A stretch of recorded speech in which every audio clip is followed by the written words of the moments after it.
¿Sabías que alguien puede entrar en tu hogar sin que nadie lo vea? ¿Que puede dejar algo en tu cuarto mientras duermes? ¿Que puede seguirte, observarte, atormentarte, todo a través de un simple regalo? No es magia. No es ciencia ficción. Es paranormal. Bienvenido a Noctaris. Soy el orador nocturno, y lo que estás a punto de escuchar no es ficción. No es un cuento inventado para asustarte antes de dormir. Es un testimonio. Son relatos reales de personas comunes como tú, que recibieron algo tan simple, tan cotidiano, tan inocente como un regalo. Pero ese regalo cambió todo. Lo que estás a punto de escuchar te quitará el sueño. Son historias de personas que vieron lo imposible, lo innombrable, lo que nunca debió existir. Manifestaciones paranormales vinculadas a objetos, energías maliciosas, intenciones oscuras que viajaron a través de un simple acto de generosidad. Me gustaría que te acompañes conmigo en esta noche. Ponte cómodo, prepara tu bebida favorita, porque vamos a explorar juntos historias donde los regalos se convirtieron en portadores de lo paranormal, donde lo cotidiano se volvió aterrador.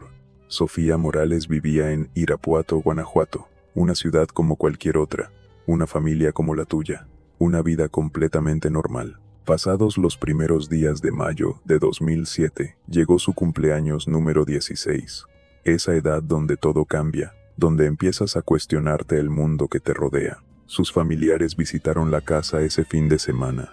La cena fue larga, llena de risas y abrazos, pastel, regalos, entre tantas cosas que recibió ese día: blusas, un vestido hermoso que Sofía no olvidaría. Su tía le entregó algo diferente, algo que parecía especial. Era un broche. No era cualquier broche, era antiguo, bien conservado, con un diseño delicado de varias ramitas entrelazadas, y al final de cada una, pequeñas piedras rojas, como rubíes, pensó Sofía, aunque por supuesto, no lo eran. Hermoso, elegante, perfecto. Sofía lo guardó con cuidado, junto a los otros regalos. Pasaron días, el vestido seguía sin usar, el broche también. Nada raro ocurría, solo espera, ignorancia, lo que siempre precede a lo paranormal. Una noche salió con amigos, nada especial, solo una reunión para conversar, comprar comida, pasar el tiempo, pero esa noche fue diferente. Sofía había decidido estrenar el vestido y el broche. Quería verse bien, sentirse especial después de cumplir 16 años. El broche descansó en su cabello, sujetándolo delicadamente. Se vería hermoso en las fotos que no se tomaría. Llegaron a la casa de su amigo, conversaron, rieron. Todo transcurría con normalidad. Su amigo vivía solo con sus padres. Los conocía perfectamente. Eran personas que Sofía frecuentaba, que conocía bien. Eso es importante. Es importante que lo sepas. Entre la conversación, Toño, otro amigo del grupo, entró al baño. Cuando regresó, algo había cambiado en su expresión. «Oigan», dijo Toño, dirigiéndose al dueño de la casa. «¿Cuándo llegó tu abuela? No sabía que estuviera visitando». El silencio fue total. «Mi abuela no está aquí», respondió el amigo, confundido. No, la vi. Salí del baño y estaba de pie, mirando hacia afuera. Una mujer de aproximadamente 1.6 metros, vestido verde, debajo de las rodillas, la piel muy blanca, cabello canoso, corto, pero bien esponjado. La vi claramente, incluso me asusté. Lo que Toño no sabía era que la abuela del dueño era lo opuesto, completamente lo opuesto. Morena, cabello oscuro, pintado. No vivía cerca, no visitaba así, no sin avisar. El dueño de la casa negó todo. Insistió en que su abuela no estaba, que era imposible, que Toño estaba bromeando. Pero Toño juraba haberla visto, describía cada detalle con una precisión inquietante, como si la mujer estuviera grabada en su mente. El grupo se quedó afuera el resto de la noche, esperando a que llegaran los padres. Nadie mencionó más a la mujer misteriosa, pero el miedo estaba presente, como un cuarto invitado invisible. Sofía llegó a su casa. Su madre estaba afuera, esperando, algo inusual. Normalmente su madre no hacía eso. Sofía le preguntó por qué estaba esperando. «Esperando a tu papá», respondió. Fue a la tienda. Pero algo no encajaba. Una intuición. Una sensación que Sofía no podía explicar. Entró a su habitación, se cambió de ropa, estrenó el vestido por primera vez, lo colocó en la ropa sucia casi inmediatamente, el broche lo dejó en su peinador, en el lado opuesto de su cama. A unos 4 metros de distancia, su madre tocó la puerta. Sofía permitió que entrara. La vio parada en el marco de la puerta, con la mirada perdida, buscando algo. ¿Qué buscaba? Sofía notó que algo la preocupaba. Su madre era muy expresiva, no podía ocultar cuando algo la angustiaba. ¿Qué tienes, mamá? Dime, preguntó Sofía. Nada, hija, solo intento recordar dónde dejé unos aretes que te había prestado. La conversación pasó a los aretes. Sofía se distrajo, su madre se fue, y Sofía se durmió. A las 3:45 de la mañana. Un ruido. No era el viento, no era la casa asentándose. Fue un sonido específico, un objeto cayendo en el piso de duela. Fuerte, muy fuerte para las 3:45 de la madrugada. Sofía se despertó sobresaltada. Encendió la lámpara que tenía cerca. En el piso, junto a su cama, estaba el broche. El broche que había dejado en el peinador, a 4 metros de distancia. El broche que no era liviano. El broche que no podría haberse movido por sí solo. Imposible. Sofía lo levantó. Su mente buscaba explicaciones. ¿Habrá rodado desde el peinador? ¿Habrá caído de algún lado? Estaba segura de haberlo dejado en un lugar diferente. Completamente diferente. Pero estaba tan cansada, tan confundida, tan asustada que simplemente lo guardó en algún lugar y volvió a dormir. Su mente prefería no pensar en ello. La mañana siguiente era domingo. Sofía le contó a su madre lo que había pasado en casa del amigo, la aparición de la mujer misteriosa, la descripción de Toño, todos los detalles. Su madre la escuchó en silencio. Cuando Sofía terminó, su madre habló en voz baja, como si no quisiera que alguien más escuchara. Tengo que contarte algo. El día anterior, cuando papá fue a la tienda y ella se quedó en casa, vio algo imposible. Una mujer salió del baño de su habitación. La misma descripción que Toño había dado, exactamente la misma. Vestido verde, cabello canoso, piel blanca. Su madre se levantó de un salto del pánico. ¿Cómo era posible? ¿En la misma noche? ¿2 personas viendo lo mismo? ¿En 2 lugares diferentes? Sofía le mencionó el broche. Su madre pidió verlo. No lo toques más, advirtió. He estado soñando constantemente con ese broche. No entiendo por qué, pero llamaré a tu tía. La conversación entre su madre y la tía fue privada. Sofía no escuchó todo, pero luego su madre regresó con una explicación. La tía confesó. El broche no era simplemente un regalo bonito. Había sido obsequiado a la tía por una amiga de la abuela. Una amiga con quien no tenían una buena relación. Quizás no fue regalado con buenas intenciones. La conclusión fue rápida. La tía nunca lo usó, nunca lo portó. Por eso a ella nunca le pasó nada. Pero Sofía lo había estrenado, lo había usado, y eso fue el detonante. Su madre lo desechó inmediatamente, y entonces Sofía comprendió algo que le cambiaría la forma de ver el mundo para siempre. En muchas experiencias paranormales existe un detonante, un objeto, un uso, una intención oculta que se activa solo cuando alguien interactúa con ella. ¿O usted qué piensa? ¿Cómo es que algunas manifestaciones paranormales necesitan ese contacto para manifestarse? Tehuacán, Puebla. 1998. Carlos Ramírez tenía 20 años, una edad donde ya eres consciente de todo, donde entiendes perfectamente la realidad, donde no hay excusa para la imaginación ni los sueños infantiles. Sus padres estaban divorciados, una situación común, una cicatriz familiar que muchos cargan. Su hermana vivía con la madre, Carlos vivía con su padre, solo los dos en esa casa, padre e hijo compartiendo el mismo techo, la misma rutina, la misma vida cotidiana. La rutina era simple. Su padre se levantaba 1 hora antes que Carlos, se iba al trabajo, regresaba por la noche, cenaban juntos, platicaban sobre el día, nada fuera de lo ordinario, nada que sugiriera que algo paranormal estaba por suceder. Carlos trabajaba también, se iba después que su padre, regresaba en la noche, encontraba a su padre esperándolo, o cocinando algo, o descansando en el sofá. Una vida normal, completamente normal. hasta la mañana en que todo cambió. Una mañana como cualquier otra, Carlos despertó. Se levantó de su cama, comenzó su rutina matutina, nada especial. Solo otro día que prometía ser igual a todos los demás. Pero cuando se acercó al buró, esa mesita pequeña al lado de su cama donde depositamos nuestras cosas, vio algo. Una cajita pequeña. Estaba ahí, esperando, con un listón rojo atado a manera de moño, como un regalo, como un presente cuidadosamente colocado para que lo encontrara. Carlos pensó inmediatamente en su padre. ¿Qué era? ¿Un cumpleaños olvidado? ¿Una sorpresa? ¿Un detalle inesperado? Abrió la caja. Dentro había un anillo.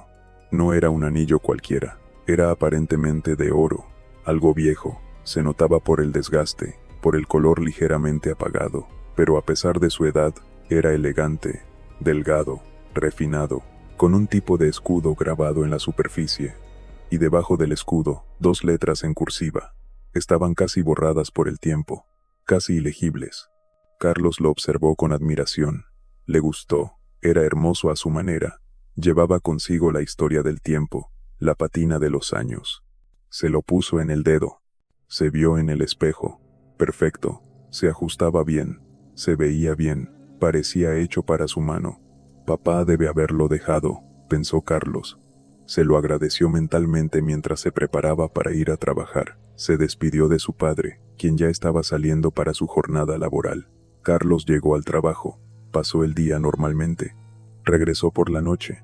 Encontró a su padre en la cocina, preparando la cena. Todo parecía normal.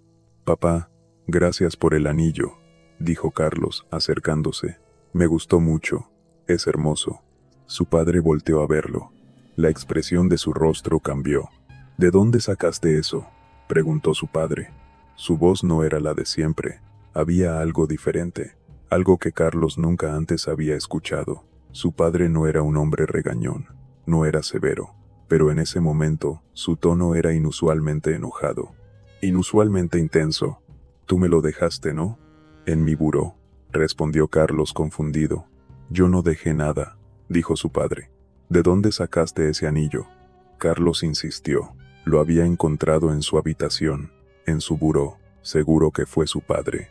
¿Quién más podría haber sido? Su padre se acercó rápidamente, casi con violencia. Arrebató el anillo de la mano de Carlos. Lo observó intensamente. Sus manos comenzaron a temblar. Sus ojos se llenaron de lágrimas. Lágrimas que Carlos nunca antes había visto en su padre. «¿De dónde lo sacaste?», repetía, una y otra vez. «Dime la verdad, Carlos. ¿De dónde?». «Estaba en mi cuarto, en el buró. Te lo juro», insistía Carlos, ahora asustado. Su padre miró el interior del anillo. Había un grabado, pequeño, muy pequeño, pero el padre lo vio, lo leyó, y su expresión se tornó aún más aterrada. «Con este anillo enterramos a papá», dijo su padre lentamente, casi como si hablara consigo mismo. «¿Qué?», preguntó Carlos. «Este anillo, tu abuelo, mi padre, lo llevaba. Cuando murió, lo enterramos con él. Tu abuela, que ya había muerto antes que él, le mandó a hacer este anillo cuando eran jóvenes. Es una dedicatoria, un grabado que solo existe en este anillo. Imposible que haya otro igual». Su padre le mostró el interior a Carlos. Las letras eran minúsculas, pero ahí estaban. Una dedicatoria larga, el nombre del abuelo, y al final, la firma de la abuela, fechado hace muchos años.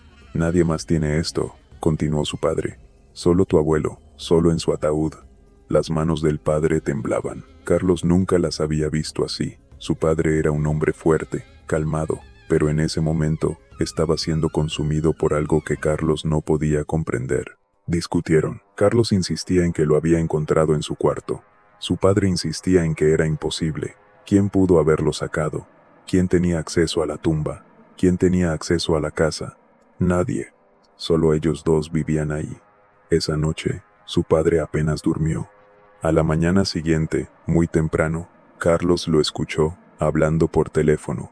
Llamó al panteón. Preguntó por registros. Preguntó por la tumba de su padre. Preguntó cuándo fue la última vez que se había abierto. La respuesta fue clara. Hace más de 15 años, cuando enterraron al abuelo. Desde entonces, ningún movimiento, ninguna apertura, ninguna modificación. Su padre quedó en silencio. Entonces, ¿cómo?, preguntó, aunque nadie lo escuchaba. Nunca abrió la tumba para verificar si el anillo seguía ahí. Algo en su interior le decía que no quería saber la verdad, o quizás ya la sabía. Carlos nunca preguntó qué hizo su padre con ese anillo. No se atrevió. Lo que había sucedido lo había afectado demasiado profundamente. Pero la pregunta permanece. La pregunta que Carlos se hace desde entonces. La pregunta que quizás tú también te haces ahora. ¿Cómo es que un anillo enterrado con un muerto hace 15 años aparece en la cama de su nieto? ¿Cuál era el motivo? ¿Quién lo sacó? ¿Por qué? ¿Eso habrá sido bueno o malo? ¿Era el abuelo quien lo regalaba desde más allá? ¿Era una bendición? ¿Una maldición? Coméntenos su teoría. Nos encantaría saber qué piensa usted sobre esto.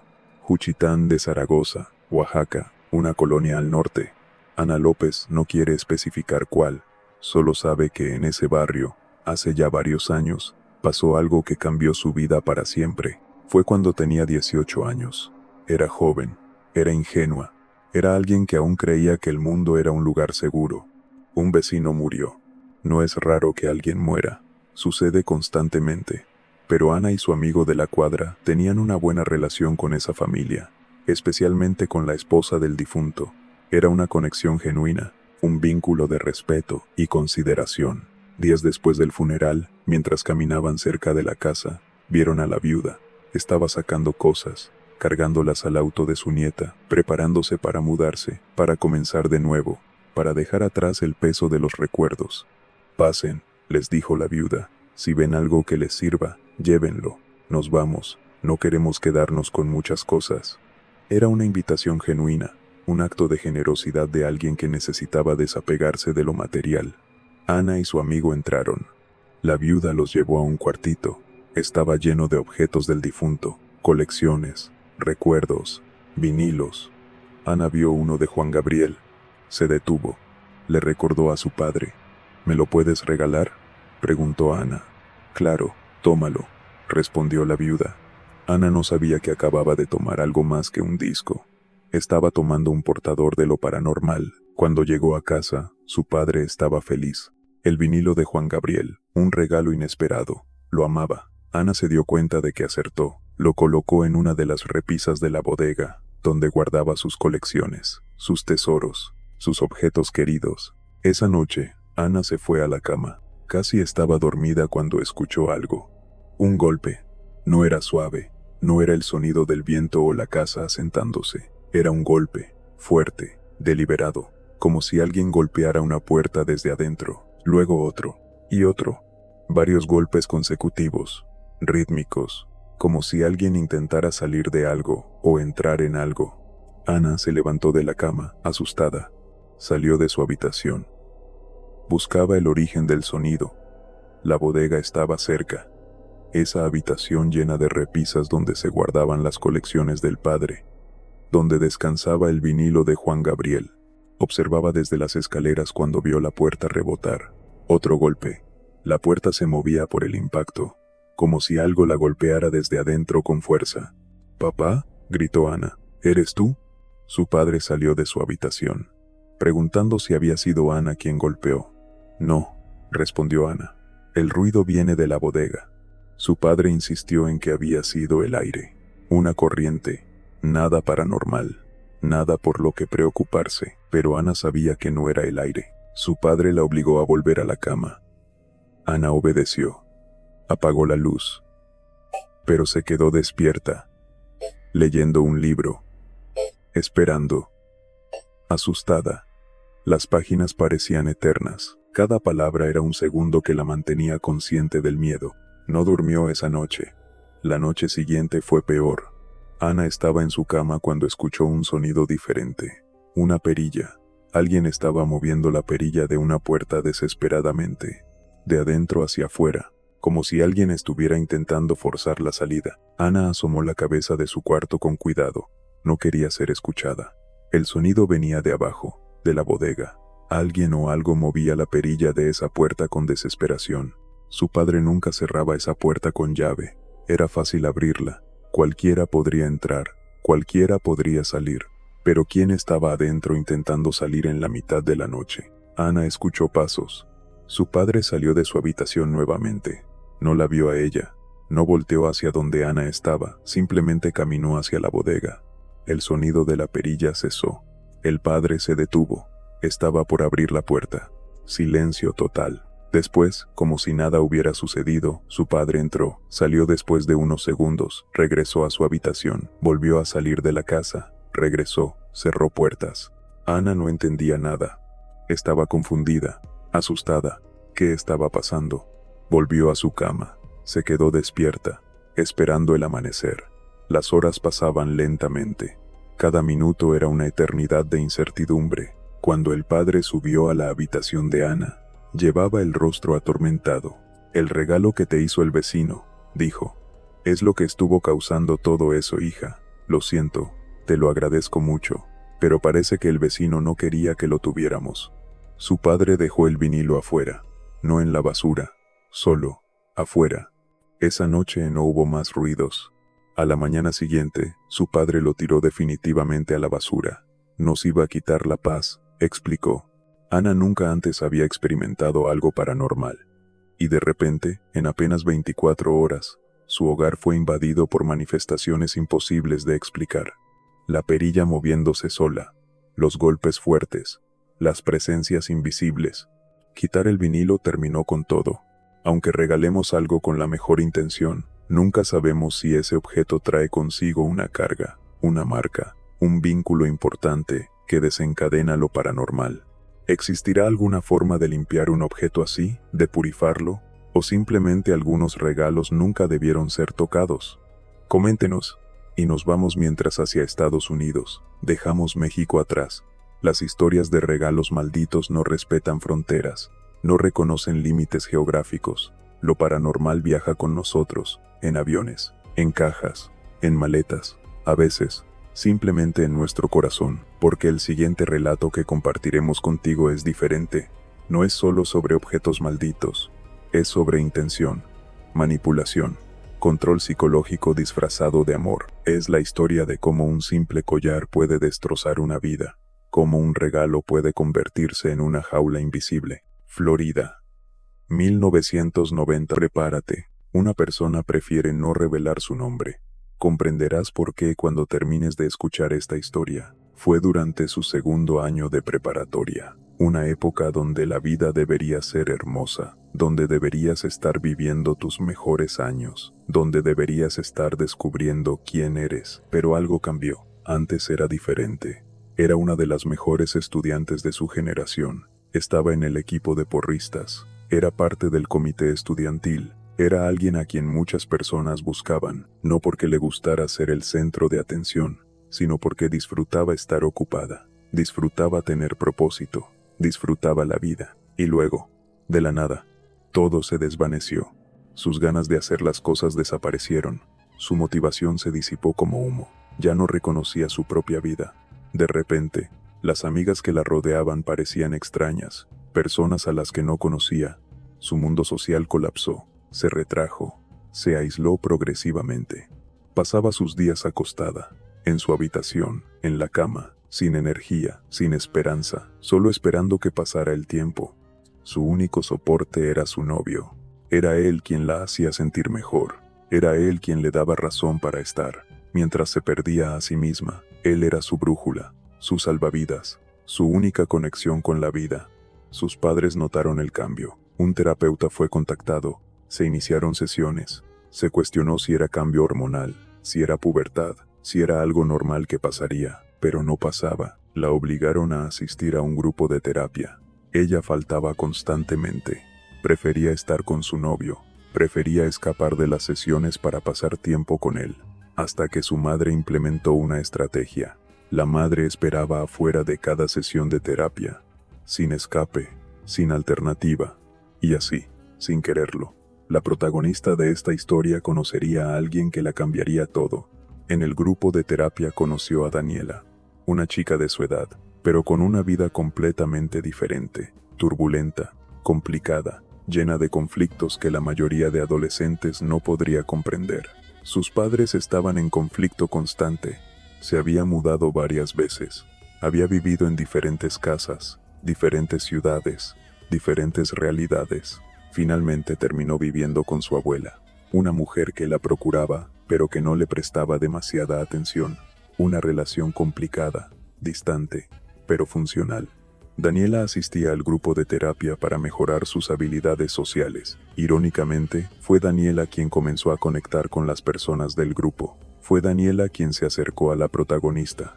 Ambas lucían apáticas, ambas lucían deprimidas, ambas compartían esa mirada vacía de quienes han perdido la esperanza. Pero a diferencia de otros, Daniela veía algo en la protagonista, una oportunidad de ayudar, una oportunidad de salvarla del pozo en el que estaba cayendo. Daniela visitó la casa cuando la protagonista estaba en su peor momento, acostada, sin ganas, sin fuerzas, sin razón para levantarse. La madre permitió que Daniela pasara. Subió a la habitación de la protagonista. Observó todo. El cuarto, las cosas, la energía del lugar.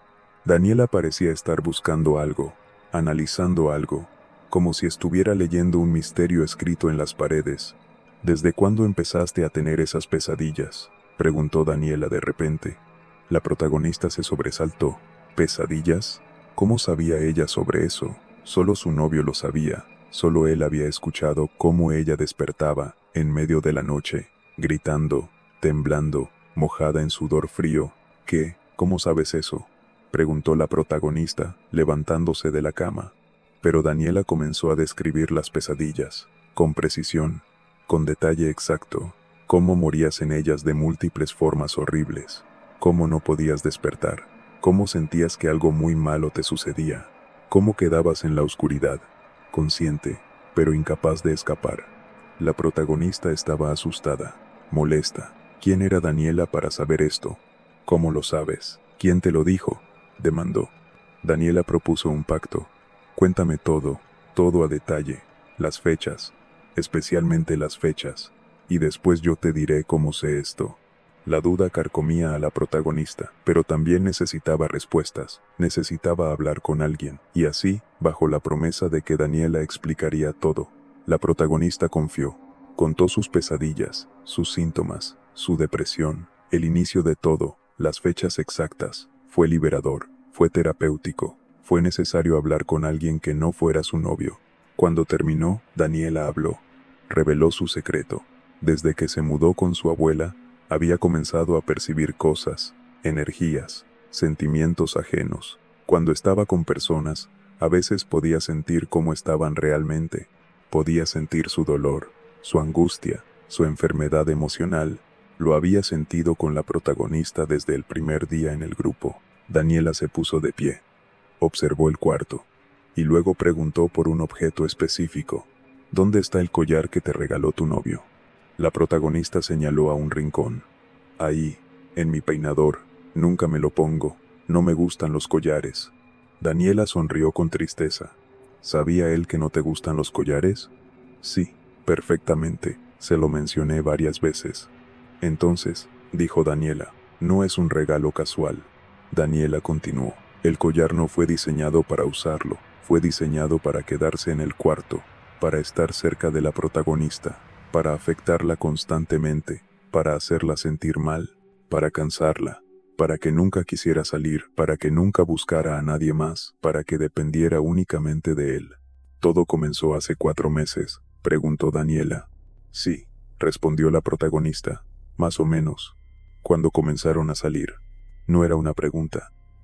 Era una afirmación. Daniela hizo preguntas, muchas preguntas.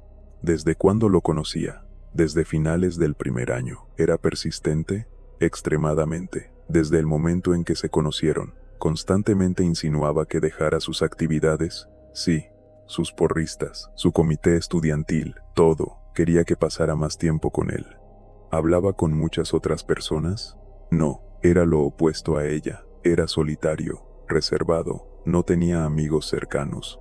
¿Y qué pasó?, preguntó Daniela. ¿Ya no hablas con tus amigas? La protagonista no respondió. Porque sabía la respuesta.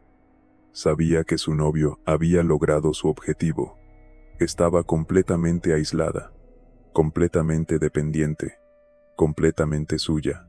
Daniela propuso algo, un experimento. Déjame llevarme el collar por 2 semanas, solo 2 semanas, y veremos qué sucede. La protagonista estaba desesperada, escéptica, pero desesperada. Necesitaba creer que esto era posible. Necesitaba creer que había una solución. De acuerdo, dijo. Daniela se llevó el collar. 2 semanas pasaron, y todo cambió. La protagonista comenzó a mejorar, gradualmente al principio, luego aceleradamente. Recobró su energía, recobró sus ganas, retomó sus actividades, volvió a sus amigas, volvió a ser ella misma. Invitó a Daniela a visitarla nuevamente para agradecerle.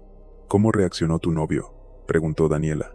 La protagonista bajó la mirada. Le disgustó mucho, se molestó cuando notó que estaba mejorando. Insistía en venir a mi casa, en estar en mi cuarto, en estudiar conmigo. Creo que buscaba el collar. ¿Lo encontró? No, porque ya no lo invité. 1 semana pasó, 2 semanas, y luego, todo volvió. La depresión regresó, la energía desapareció, la motivación se disipó. 1 semana y media de declive total. La protagonista llamó a Daniela, asustada. ¿Qué está pasando? Me estaba yendo bien. ¿Por qué volvió? Daniela visitó nuevamente, fue directamente al peinador, abrió el último cajón, profundamente, y sacó el collar. Lo dejé aquí sin decirte la última vez que visité, explicó Daniela. Necesitaba confirmar que no era sugestión, que era real, que tu mejoría genuina dependía de estar lejos del collar. La protagonista comenzó a llorar. ¿Cómo es esto posible?, preguntó. No sé exactamente cómo lo hizo tu novio, respondió Daniela, pero algo tenía ese collar, algo trabajado, algo hecho con intención. Daniela se llevó el collar definitivamente. No sabía de trabajos espirituales de ese tipo, pero su abuela podría ayudar, podrían limpiarlo, o deshacerse de él adecuadamente. Así se hizo. El collar desapareció de la vida de la protagonista, y jamás volvió a pasar por esa racha de depresión. Jamás. Lo que sí sucedió fue la ruptura con el novio. Un proceso difícil, complicado, porque cuando estás bajo la influencia de alguien así, escapar es una batalla constante. Pero ella lo hizo, y cuando finalmente cortó toda conexión con él, pudo respirar. ¿Qué hubiera pasado si ella nunca se hubiera enterado de eso? Si Daniela nunca hubiera llegado a su vida.